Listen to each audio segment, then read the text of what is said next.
Ladies and gentlemen, think for a moment. What have you lost? Was it an opportunity, a relationship, your sense of self, your peace? Perhaps it was something stolen from you. Not by chance, not by accident, but through the cold, deliberate hands of deception, betrayal, or misfortune. There are two responses to loss. One is resignation, the other is restoration. And today I'm here to tell you, resignation is not your destiny. The world will take, people will take, life will at times feel cruel. But the truth I want to drive into your mind today is this: God will restore everything they stole. Not some of it, not a fraction of it. Life is not fair. That is one of the most difficult and undeniable truths of human existence. People are born into different circumstances, some into privilege and others into hardship. Some work tirelessly and still struggle, while others seem to prosper with minimal effort. Some give their best to relationships, careers, and dreams, only to watch them fall apart due to forces beyond their control. Injustice is not just something we read about in history books or watch unfold in distant lands. It is personal. It reaches into the depths of human experience, stealing peace, security, and trust. There is no shortage of ways in which people suffer loss. A dishonest business partner drains a lifetime savings. A trusted friend betrays a confidence, leaving wounds that never fully heal. A hard-working individual is overlooked, denied opportunities they rightfully earned. An innocent child grows up in a home filled with neglect rather than love. Sometimes the world does not reward goodness. Sometimes it punishes it. And it is in these moments, when injustice strikes, that the weight of loss feels unbearable. What makes injustice so painful is not just the loss itself, but the sense of powerlessness it brings. It creates an internal struggle, a deep questioning. Why did this happen? Where is the fairness? Will things ever be made right? A person who has been wronged is not just dealing with the absence of what was taken. They are battling the emotional and psychological impact of that loss. Injustice breaks something within the human spirit, and if left unhealed, it leads to bitterness, resentment, and despair. But injustice does more than harm individuals. It corrupts societies. It creates systems where the strong take from the weak, where the dishonest thrive, and where morality is disregarded for personal gain. It convinces people that goodness is naive, that integrity is futile, and that only those willing to manipulate, deceive, or exploit will succeed. This is why injustice is more than a personal problem. It is a structural and spiritual one. It seeks to redefine truth, to normalize wrong, and to silence those who cry out for justice. And yet, deep within every person is a longing for restoration. No one truly accepts injustice as the final word. Even in the midst of pain, something within the human soul refuses to believe that loss is permanent. This is why people fight for justice, why they seek answers, and why they continue to hope against all odds. There is a voice inside that whispers, "This is not the end. This is not how the story finishes." That voice exists because injustice does not go unnoticed. It may seem as though wrongdoers prosper, that those who take will never be held accountable, and that what was lost can never be regained. But history, scripture, and human experience reveal something greater. What is stolen does not remain lost forever. The question is not whether restoration will come. The question is whether we will be prepared to receive it when it does.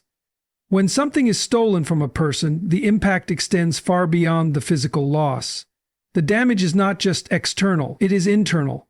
It reaches into the core of a person's identity, shaking their sense of security, trust, and even self-worth. The wound is not only about what was taken, it is about what was left behind in its place. Pain, doubt, and a fractured sense of reality. A person who has been wronged does not merely lose an object, an opportunity, or a relationship. They lose certainty. They lose stability. They lose the belief that life operates in a predictable, just manner. The human mind is wired to seek order, to find patterns, to make sense of experiences. But when injustice occurs, when something is stolen unfairly, it disrupts this order. It forces a person to confront the unsettling reality that they are vulnerable, that the world does not always operate with fairness, and that even their best efforts cannot always protect them. This is why loss is often accompanied by a deep emotional and psychological struggle. The mind replays the event, searching for answers, for explanations, for some way to rewrite the past and prevent the theft from happening. The heart wrestles with grief, with anger, with the overwhelming weight of betrayal. And if the loss is severe enough, it begins to shape identity. A person who was once confident may become fearful. A person who once trusted freely may become suspicious. A person who once pursued life with passion may begin to hold back, fearing that investing in anything will only lead to further loss. Beyond the psychological impact, there is a spiritual wound that often goes unnoticed. Injustice does not just steal what is seen, it attacks what is unseen. It sows doubt in the soul. It raises questions about the nature of life, about the presence of God, about whether restoration is truly possible. The weight of loss can make a person feel abandoned, forgotten, as though their suffering is insignificant in the grand scheme of things. It can lead to a crisis of faith, where belief in justice is replaced by cynicism, where hope is buried beneath the weight of disappointment. Yet the most dangerous consequence of this wound is not the initial pain, it is the slow erosion of purpose.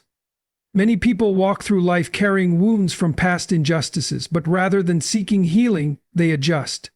They shrink their expectations, lower their dreams, and convince themselves that some losses can never be recovered. They stop believing that restoration is possible. And in doing so, they become passive in their own story, allowing pain to dictate their future, rather than fighting for the fullness of life they were meant to have. But the soul was never meant to remain broken. The wound was never meant to be permanent. While loss leaves scars, those scars do not have to define a person's future. The process of restoration is not just about recovering what was taken. It is about rebuilding what was broken inside. Justice is not merely a human construct. It is a fundamental law woven into the fabric of existence. From the beginning of time, the universe has operated on principles of cause and effect, sowing and reaping, action and consequence. The idea that wrongdoing will not go unpunished and that righteousness will ultimately prevail is not just a hopeful sentiment, it is an absolute truth. Divine justice is not subject to human opinion or societal change. It is fixed, unwavering, and inevitable. When something is stolen, whether material, emotional, or spiritual, it creates an imbalance. That imbalance is not overlooked. It is recorded in the moral structure of reality itself. Just as physical laws govern the universe, spiritual laws govern justice. And one of those laws is restoration. What is unjustly taken does not remain lost forever. It must be accounted for, and divine justice ensures that what was taken is returned, often in greater measure. Yet the challenge with divine justice is that it does not always operate on human timelines. This is where many people struggle.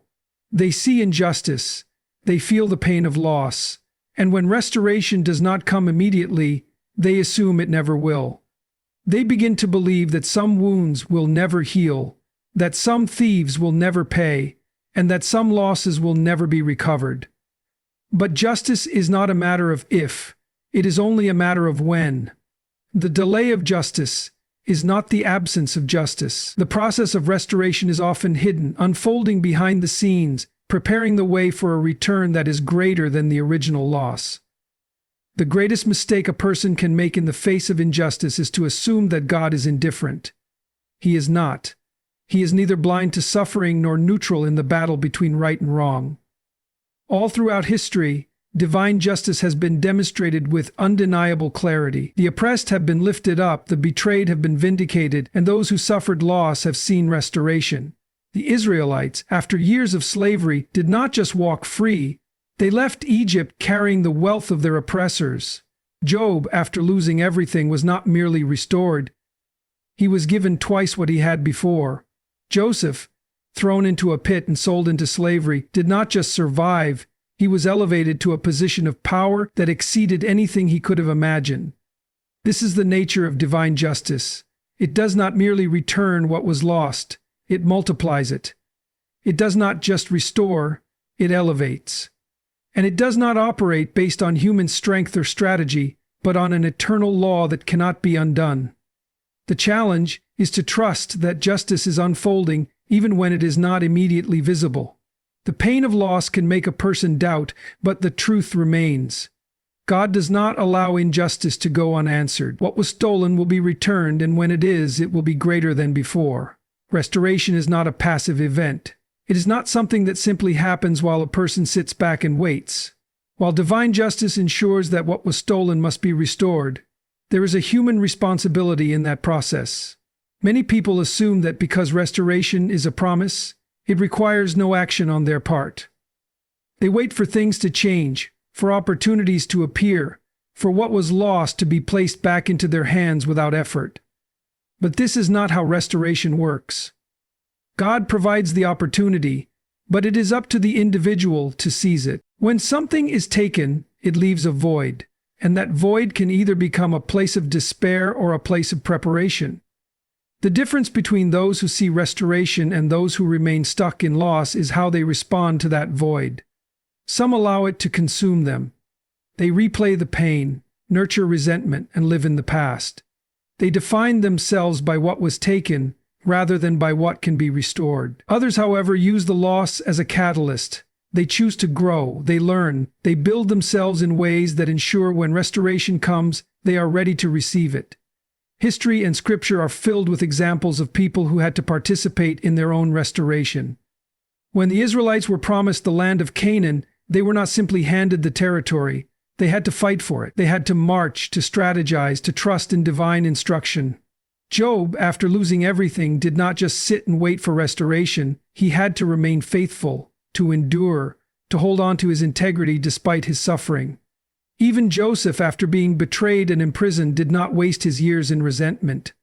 He prepared himself, developed wisdom, and positioned himself so that when his moment of restoration came, he was ready to step into it. Many people miss their restoration because they are not prepared to receive it. They want back what was taken, but they have not done the work to grow beyond where they were when the loss occurred.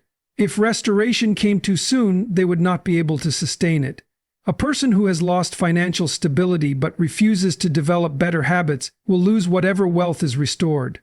A person who has been betrayed but refuses to heal will sabotage future relationships. Restoration is not just about getting back what was lost.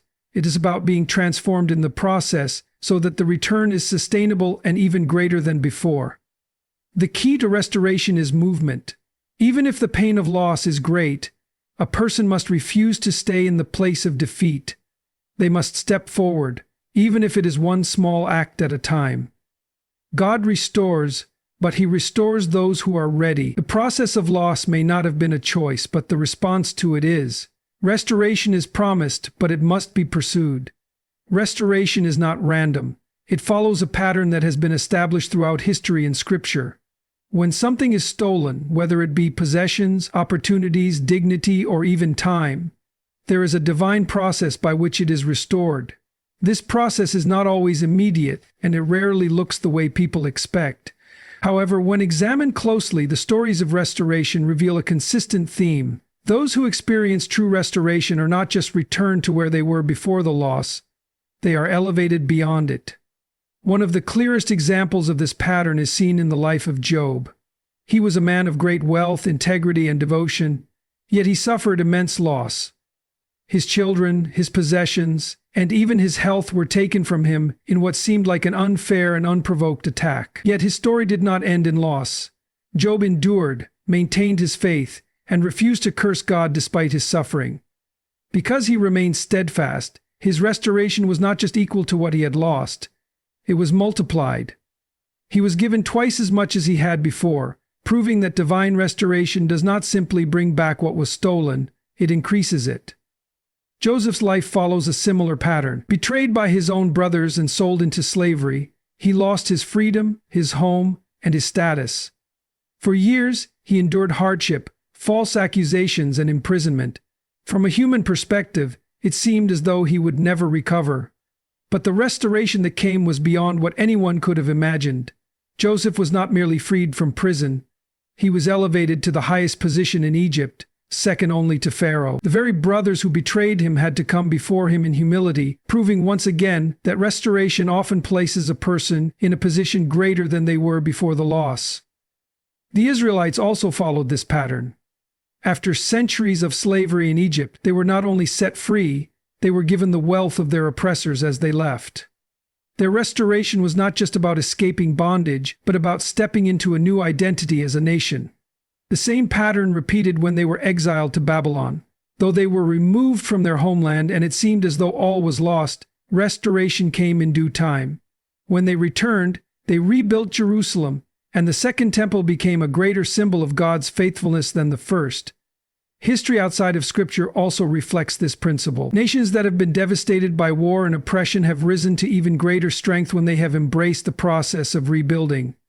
Individuals who have lost everything, whether through betrayal, disaster, or misfortune, have seen restoration when they refused to be defined by their losses and instead prepared themselves for a future beyond what they had before. The pattern is clear. Loss is never the final chapter. Restoration is not just about reclaiming what was taken, but about stepping into something greater. Those who recognize and align themselves with this process will always see restoration in its fullest form. Restoration is not just a promise, it is a call to action. It is not something that happens by accident or by passive waiting. It requires faith, but faith alone is not enough. It must be coupled with action. The process of restoration is often delayed not because God is unwilling to restore, but because the individual has not stepped into alignment with what is required. Faith believes in restoration, but action prepares for it.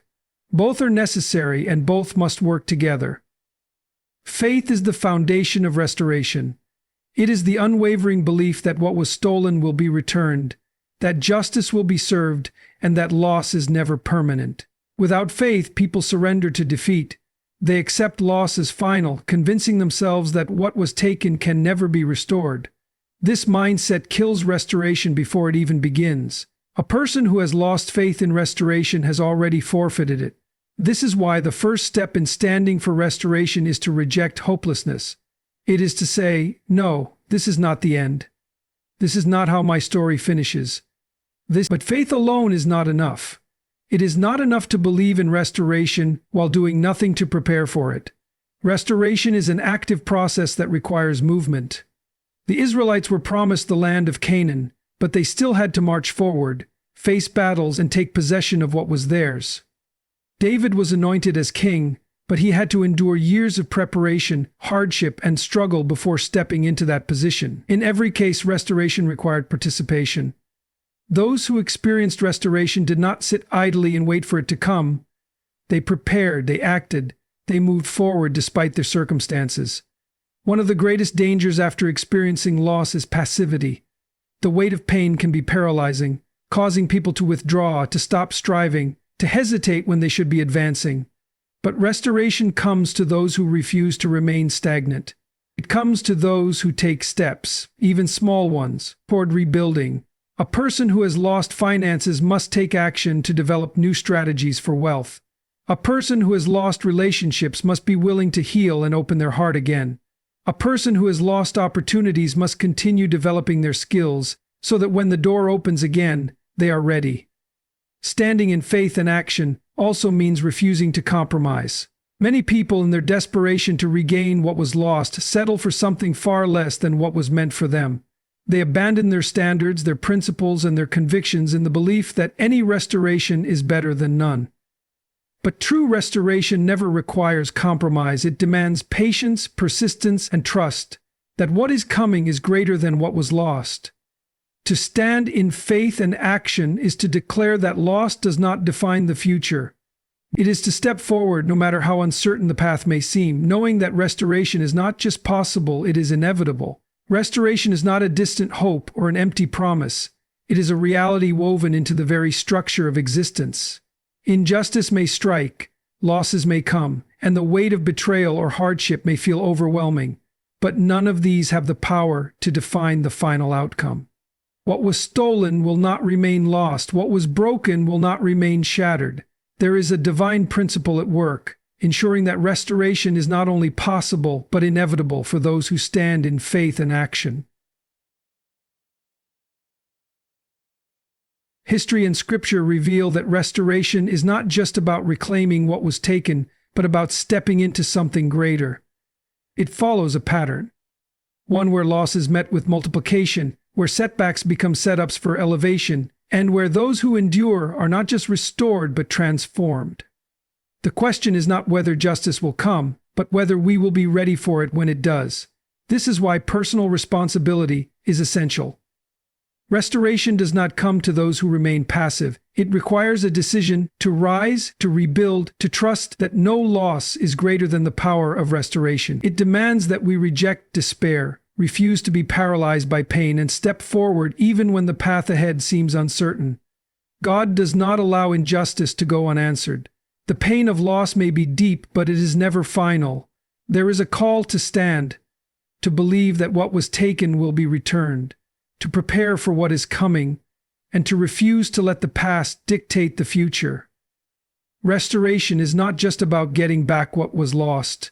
It is about being positioned for something greater. The question is not whether God will restore. The question is, will you be ready to receive it?